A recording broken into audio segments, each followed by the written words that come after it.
Sampling distribution which is important and it is used quite frequently is F distribution. So, now I introduce the F distribution here.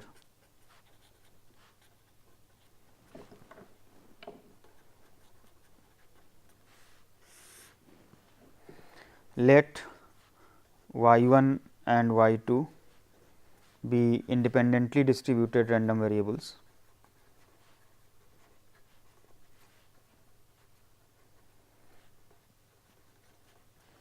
And y1 follows say chi-square distribution on m degrees of freedom and y2 follows say a chi-square distribution on n degrees of freedom.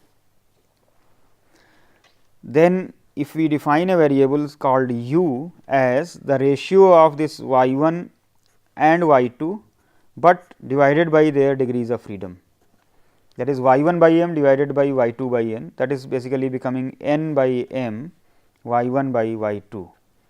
Then this is said to have an F distribution on m n degrees of freedom. Now, here one has to notice that 2 degrees of freedom terms are coming and therefore, this order is important.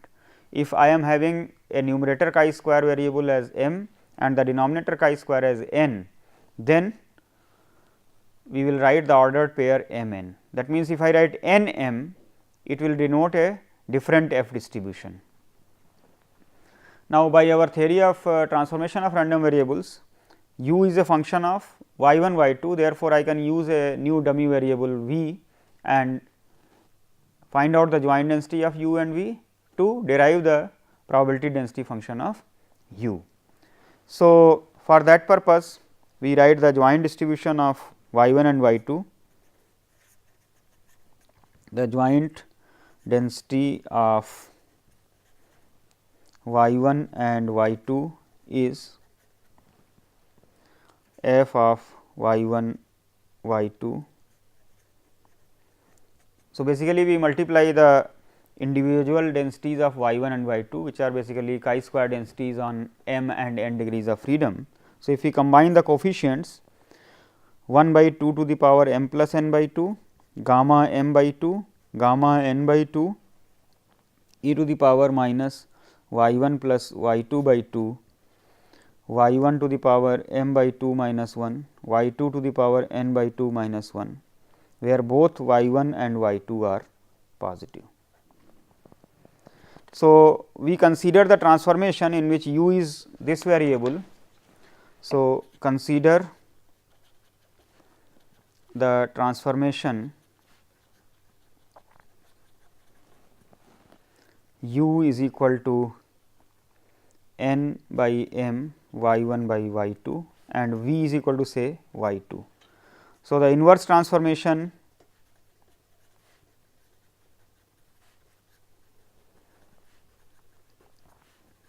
is y1 is equal to m by n u v, y2 is equal to v.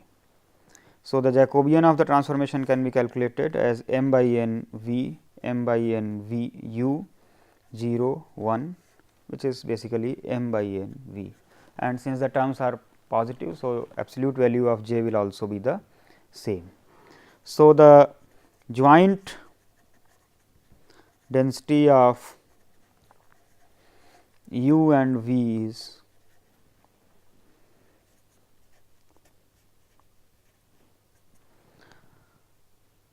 now you can observe we are having here this constant term and we will be replacing y1 by m by n u v and y2 by v. So, here v by 2 term will come out and this will give additional powers of v, for power of u will be this one only. So, after adjustment of the terms, we can write it as m by n to the power m by 2 divided by 2 to the power m plus n by 2 gamma m by 2 gamma n by 2 e to the power minus v by 2 1 plus m by n u, u to the power m by 2 minus 1, v to the power m plus n by 2 minus 1, where u and v are positive variables. So, we can integrate with respect to v from 0 to infinity to get the desired density of f random variable. Again, if we observe, the integral of this with respect to u is nothing but a gamma function, where the order is m by 2 and the coefficient is 1 plus half into 1 plus m by n u. So, using the standard argument, the marginal density will turn out to be the marginal density of u is then f u is equal to m by n to the power m by 2, and after the cancellation of the terms we will get it as 1 by beta m by 2 n by 2 u to the power m by 2 minus 1 divided by 1 plus m by n u m plus n by 2 for u positive. Obviously, this is a distribution of a positive valued random variable and it is positively skewed. However, the shape will vary depending upon the values of m and n. So, I can just give one example here. If I consider say m and n is equal to 5, then the form of the density is somewhat like this. If I consider say m is equal to 5 and n is say 15, then the form is something like this. So, likewise for different values of m and n, you get different shapes of the curves. Here calculation of the moments will make use of different beta functions. However, I will write the mean and variance. The mean of this is n by n minus 2. You may be little bit surprised here that it is dependent only upon second variable, because m is not appearing here. Variance of u is equal to, here you need n greater than 2 and variance term is twice n square m plus n minus 2 divided by m into n minus 2 square into n minus 4. This is valid for n greater than 4. This positively skewed distribution. So, we concentrate on the points here. So, if I have this probability equal to alpha, then this point is termed as f alpha m n. That is the probability of u greater than or equal to f alpha m n is equal to alpha. That is, this is upper 100 alpha percent point of f m n distribution.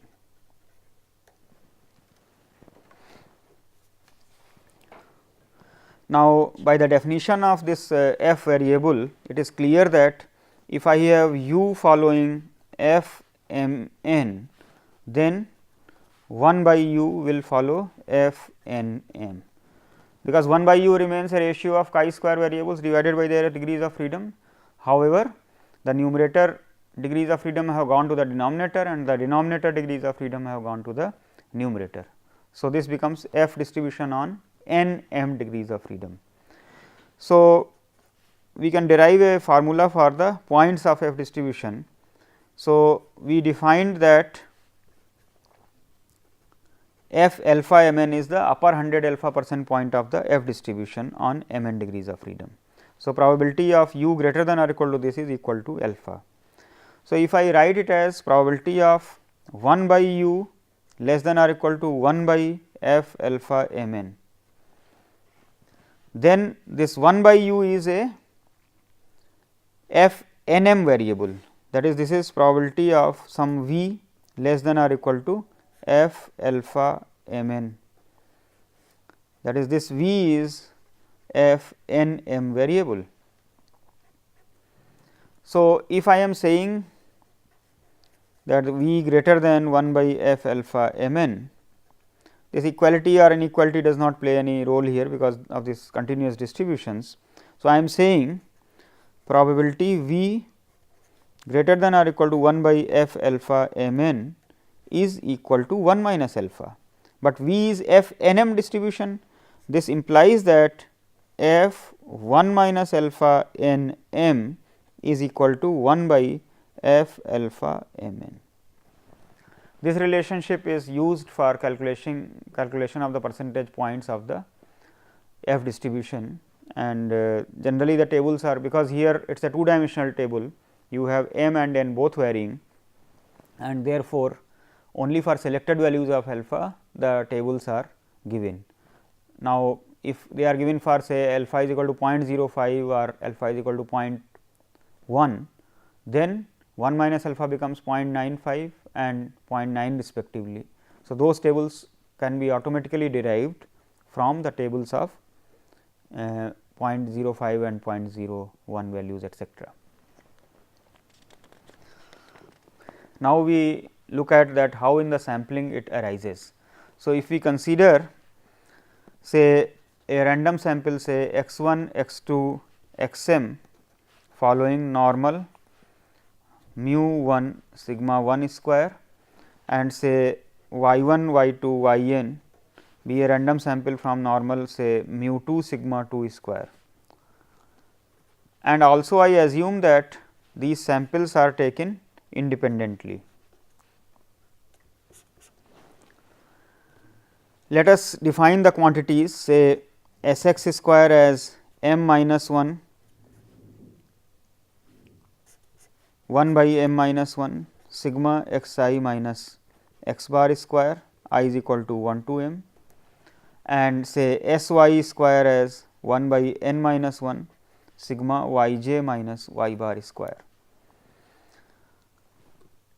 Then by the theory of chi-square, m minus 1 S x square by sigma 1 square follows chi-square distribution on m minus 1 degrees of freedom, and n minus 1 S y square by sigma 2 square follows chi-square distribution on n minus 1 degrees of freedom.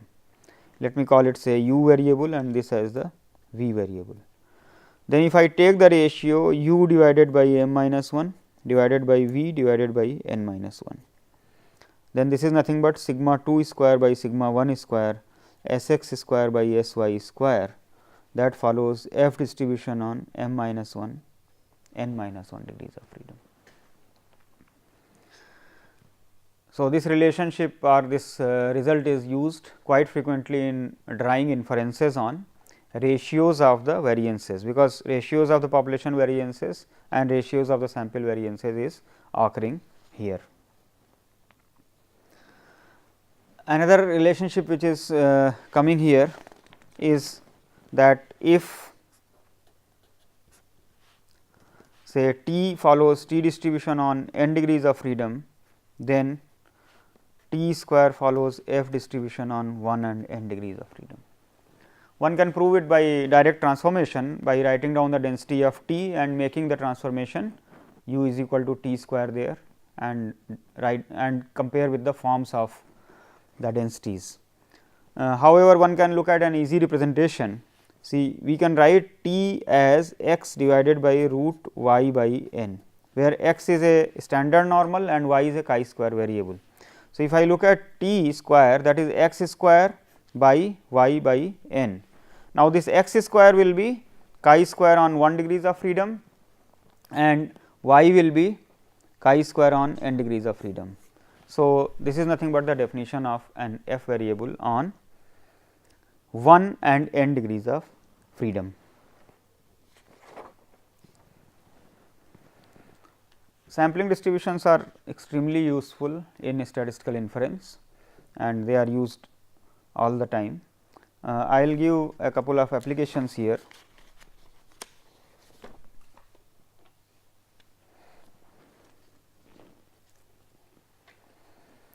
Assume that the time to failure of a bulb is a random variable with say mean mu and standard deviation say 100 hours. If failure times of n bulbs are to be recorded, how large n must be so that the probability of the average of those observed differs from mu by less than 50 hours is at least 0.95. That means, how much should be my sample size such that the sample average and the population mean should differ by less than 50% and this probability should be at least 0.95. So, we can make use of the central limit theorem here, because the only information about the distribution that we are having is that it is a particular distribution with certain mean and certain variance. So, the conditions for application of the central limit theorem are valid here. So, we will have root n x bar minus mu by sigma, that is 100. This will be approximately normal 0 1 as n becomes large. So, by this statement we have the condition here that probability of modulus x bar minus mu less than or equal to 50. We want to put this to be greater than or equal to 0.95. So, we approximate this probability by converting to, by making use of the central limit theorem. So, this is less than or equal to 50 root n by 100. So, this is approximately a standard normal random variable, then this probability is, I can replace this variable by z, where z is a standard normal variable. So, this can be written in terms of the CDF, that is twice phi root n by 2 minus 1 greater than or equal to 0.95. So, I have made use of the central limit theorem here, and this gives us phi of root n by 2 greater than or equal to 0.975. So, from the tables of the normal distribution, root n by 2 must be greater than or equal to 1.96 or n must be greater than or equal to 16. So, we need minimum sample size 16, so that the sample average and the population average do not differ by more than 50 and the probability of that should be at least 0.95.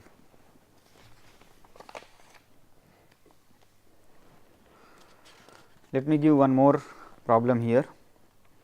So, we consider independent random samples of size 5 from two normal populations and they have the same variance.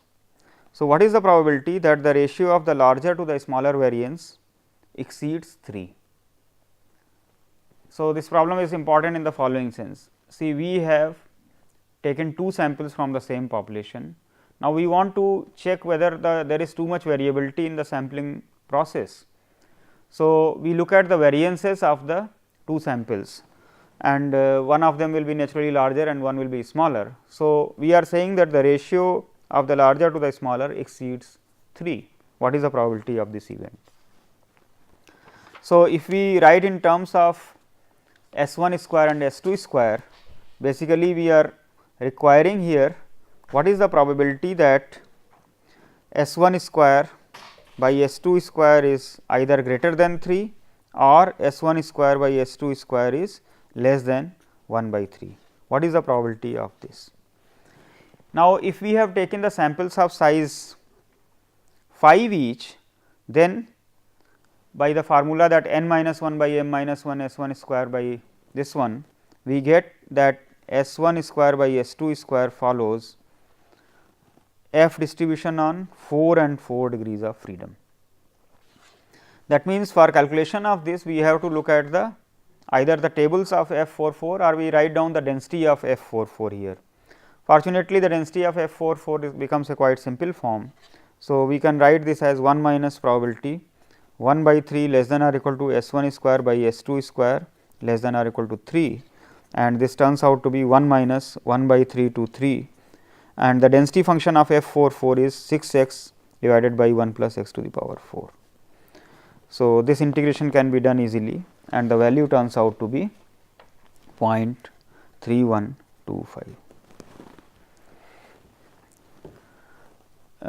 So, various problems which relate to the sample means or the sample variances or the comparison of the means or comparisons of the variances can be solved using sampling distributions.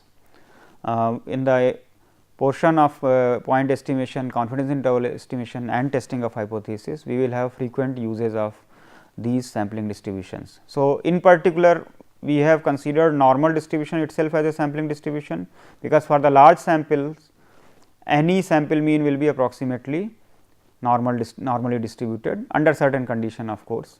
And then when we are sampling from normal distributions, then certain functions which are related to the means and the variances, they are having chi-square, t and f distribution. So, these are in particular 4 important sampling distributions. There are many more sampling distributions, but they are not as frequently used in practice.